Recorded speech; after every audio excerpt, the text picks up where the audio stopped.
Hello mga paps! Bale, dito ako ngayon sa CR namin. Titignan ko yung trap ko dito sa ceiling ko kasi may alaga kaming ano dito eh. Makukulit. Kailangan ko siyang hulihin. Ano na yun?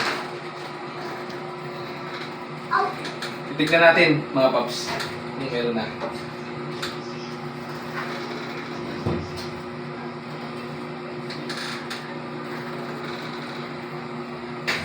Positive mga paps.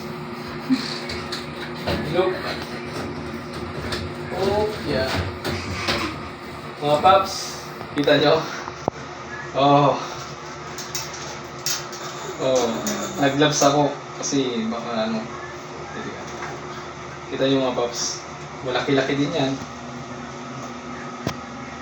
Bawa na kasi tayo ng tayo sa ano eh. Kaya hinuli ko na. Kita nyo mga paps. Tingnan mo. Okay. Oh. Okay, sige na Pops. I-dispatch ako na ito mamaya.